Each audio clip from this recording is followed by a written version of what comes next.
오늘 또 그대의 최고의 날입니다. 임은미 선교사 묵상입니다. 1월 14일 토요일 2023년 최고의 날.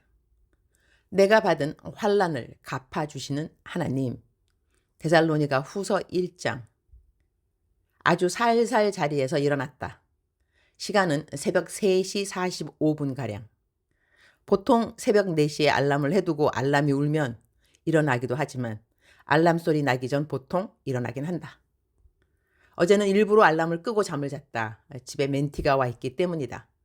내가 요즘 가끔 내 멘티 가온쌤을 묵상에 올리는데 지난 한 학기 정말 열심히 학교에서 학생들을 전도한 멘티이다. 가온 멘티는 중학교에서 아이들 영어를 가르친다. 교회 한 번도 안 다녀본 아이들을 주일에 선생님이랑 교회 갈래? 이래서 한 명, 두 명 교회를 데리고 다니고 이제는 교회에 정착까지 하게 된 아이들. 자기 반 아이들이 30명인가 되는데 이렇게 한 학기 동안 아이들 교회 데리고 간 아이들, 학교 내에서 큐티방에 오게 한 아이들이 29명. 다른 반 아이들도 학교의 이 큐티방에 참석한 기적 같은 간증들. 학교에서 일진이라고 여겨지는 아이들이 어떻게 고분고분 가온쌤 말을 잘 듣게 되었는지 다른 교사분들이 물어보면 가온쌤의 대답은 기도했어요. 정말 기특하게 짝이 없는 멘티인데 학교 방학했다고 내가 설교 가는 곳마다 가능한 참석하려고 하는 멘티다. 울컥하네요. 집이 안산 쪽인데 어제는 평택에서 집회하는 한성교회까지 교통이 막혀서 3시간이 걸려서 왔다고 한다. 예배 다 마치고 나니 밤 11시가 넘었다. 그 밤에 몸이 엄청 피곤했을 테인데 가온이가 집으로 운전하고 돌아가서 오늘은 토요일인데 오늘 서울 보증 신우회 설교에 또 온다고 하니 그러면 집에 가서 조금 쉬고 다음날 아침 일어나서 또 우리 집까지 우리 집에서 신우 보증 예배가 있는 신촌까지 가야 한다는 것이니 얼마나 피곤할까 싶어 그냥 우리 집에서 자라고 했다. 어제 설교를 하는 한성교회는 우리 집에서 5분밖에 안 걸리니까 말이다.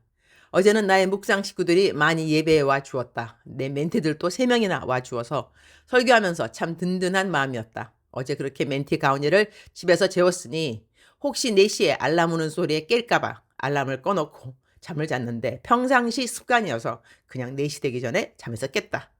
그래서 멘티 가온이가 깨기 전 살살 내가 큐티하는 방으로 옮겨와서 지금 큐티를 쓰고 있다. 가끔 내 멘티들이 우리 집에 와서 잠을 잘 때가 있는데 아침 되면 다들 별 말은 없고 자신들이 집에서 하는 큐티를 각자 한다. 조금 있으면 가온이도 일어나서 큐티를 제일 먼저 할 것 같다. 삶의 우선순위, 주님의 얼굴 구하기, 주님의 손인 능력을 구하기 이전에 주님 사랑해요, 주님 감사해요, 주님 너무 좋아요. 이렇게 주님의 얼굴 먼저 구하기. 나는 하나님 얼굴 구하는 시간을 삶의 우선순위로 어느덧 29년이 되도록 단 하루도 타협 없이 지켜왔다. 내 삶의 그 어떤 탈취물을 급히 취하기 이전에 하나님의 얼굴 구하기와 하나님의 말씀 안에서 그분의 사랑 깨닫는 시간을 가장 급히 하였더니 지금 돌아보면 내 삶에 급히 내가 행해야 할 모든 일들을 하나님이 먼저 가주셨고 예비해 주셨고 준비해 주셨음을 간증하게 되었다. 예수님 얼굴 먼저 찾기, 절대로 이 부분을 타협하지 말기. 이거 힘든 거 아니다. 아침에 조금 일찍 일어나서 내가 해야 할 하루의 모든 일들을 앞서 주님과 함께 독대하는 시간이다. 이 시간 어려운가? 나는 지금까지 단 하루도 큐티가 하기 싫은 날이 없었다. 하나님의 크고 큰 은혜가 아닐 수 없다. 큐티가 왜 어려운가요? 새벽부터 내가 가장 사랑하는 이와 눈을 맞추는 그 시간이 어려울 리가 있는가? 하나님 사랑하는 마음을 내 삶의 가장 우선순위로 여기고 그렇게 29년을 살게 해주신 하나님이 오늘따라 글을 적어가다 보니 새삼 더 감사. 이렇게 감사할 수가, 그러니까 감사, 그러면서 감사, 그럴수록 감사, 그럼에도 감사, 무조건 감사, 그것까지 감사, 하여튼 감사, 모든 것 감사. 나는 때로는 아침에 일어나자마자 주님께 드리는 인사는 주님 감사합니다. 무조건 감사합니다. 이렇게 감사할 수는 없습니다. 정말 감사합니다. 무지무지 감사합니다.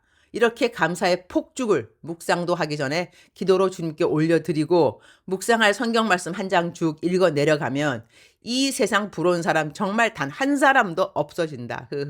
주님이 제일 좋아서이다. 주님 좋아하느라 다른 사람들이 뭘 가졌는지 나보다 얼마나 더 월등한지 그런 거 헤아리고 있을 시간이 1도 없다. 할렐루야. 이 새벽도 혼자 이렇게 미니 부흥해. 나 사람들이 사역하면서 burn out, 즉슨 탈진된 적 없느냐고 물어보는데 나 없다. 대박. 피곤한 적은 많이 있다. 사역 마치고 집에 들어오면 소파에 눕는데 화장도 못 지우고 그대로 잠이 들 때도 있다. 이럴 땐 불면증 없음을 일단 감사. 피곤은 하여도 탈진의 경험이 없음은 이렇게 새벽에 일어나서 제일 먼저 하나님의 얼굴을 구하기 때문인 것 같다. 하나님의 능력인 손을 구하기 이전에 하나님 사랑해요. 저를 사랑해 주셔서 너무 감사해요. 라는 하나님의 얼굴 구하는 시간에 1도 타협이 없었던 매일의 열매가 아닌가 한다. 데살로니가 후서 1장 6절. 너희로 환난을 받게 하는 자들에게는 환난으로 갚으시고 God is just. He will pay back trouble to those who trouble you. 이 말씀은 하나님을 잘 믿는다는 이유로 이 땅에서 우리가 받을 수 있는 여러 가지 환난에 대한 말씀이라고 여겨진다. 한국말로는 환난인데 영어로는 trouble 이라는 말이다. 다시 말하면 이런저런 우리들의 삶에 불편함, 억울함, 마음 상하게 하는 일들 등등이라고 하겠다. 그런데 여기서 명심해야 할 것은 우리가 우리의 잘못, 속 좁음, 화를 쉽게 냄 이런 일로 말미암아 이웃으로부터 갖게 되는 환난이 아닌 것이다. 하나님을 위해 살아가는 삶이기 때문에 이웃으로부터 받는 환난, 적대감, 불공평함 이런 것을 성경은 말하는 것이다. 그러니 내가 복음으로 인한 환난이 있다면 하나님이 그들에게 환난으로 갚아 주신다는 것이다.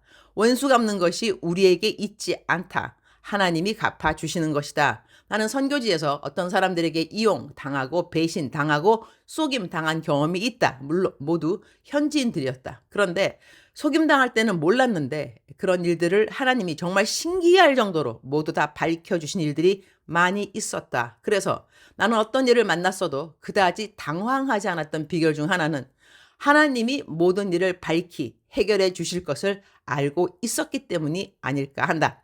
지금도 그렇다. 주님은 모든 것을 알고 계신다. 그러한 하나님은 내가 혹시라도 불이익 또는 억울한 일을 당하는 일이 생겨도 다 모든 것을 완전 복구시켜 주시는 분이시고 나에게 환난을 준 그 상대편 사람들을 하나같이 기억하셔서 다시 환난으로 갚아 주신다는 것이다. 그것이 이 땅에서 이루어지지 않으면 하나님의 심판 날에는 반드시 이루어질 이야기들이라는 것이다. 주님, 오늘 또 최고의 날입니다. 어제는 집회 마치고 기도회가 얼마나 뜨거웠는지 저도 열심히 기도하고 집회를 마쳤습니다. 이 새벽 어제 예배에 참석했던 많은 사람들이 새벽에 일어나 일단 주님의 얼굴 찾는 시간을 가졌을 것이라고 생각합니다. 그들의 이러한 마음의 작정이 매일같이 이어서 지켜질 수 있도록 도와주옵소서. 오늘은 신촌 하나비전교회에서 서울보증 신후회 설교를 합니다. 너가 받은 복을 세어보아라 라는 제목으로 설교를 할 때 우리 모두가 감사의 강물의 풍덩, 우리가 성도로서 받은 복을 헤아려 봄으로 말미암아 올해 한 해도 승리로 매일매일 살아갈 수 있는 힘을 공급받는 시간 되도록 도와주옵소서. 주님 사랑합니다. 주님 감사합니다. 오늘 또 우리 주님 저를 보시면서 하루 종일 기쁘시면 참 좋겠습니다. 사랑하는 그대여. 사랑하는 그대여 출석 부르고 있습니다. 대답하셔야죠. 사랑하는 그대여, 사랑하는 그대여, 사랑하는 그대여. 억만 번 더 들어도 기분이 좋은 말.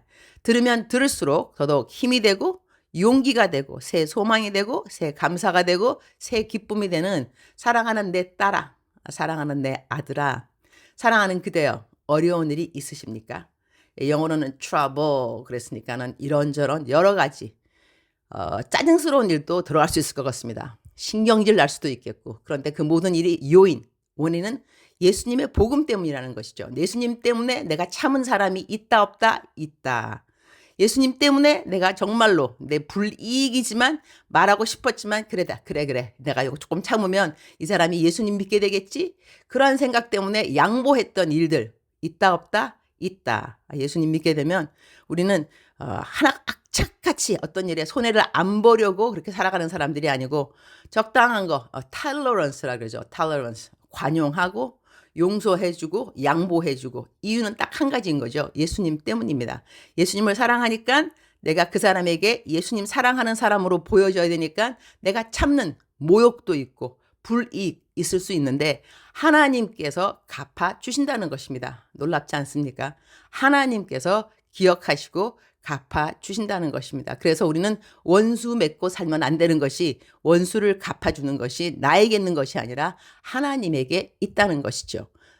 사랑하는 그대여, 나는 지금 그대가 어떠한 상황에 있는지 모르지만 하나님은 God knows, God knows, God knows. 하나님은 모든 것을 알고 계십니다. 갚아주셔야 할 것은 다 갚아주실 것입니다. 갚아주실 때 원금만 갚지 않는 거 알고 계시죠? 이자까지 듬뿍 얹어서 하나님은 또 갚아주시니까 마음의 안정, 평강 있으시기를 축복합니다. 하나님께 맡기셔야 됩니다. 우리가 기도할 때 아무것도 염려하지 말고 기도하라고 했으니 염려와 기도 함께 가는 거 아닙니다. 염려 따로, 그거는 염려지. 기도 안 할 때는 염려하겠죠. 기도하시는 분은 염려하지 말고, 아무것도 염려하지 말고 하나님께 기도와 간구로 무엇보다 감사함으로 나아가는 그대가 되기를 축복합니다. 사랑하는 그대여, 사랑합니다. 사랑하는 그대여, 축복합니다. 오늘 또 그대의 최고의 날입니다.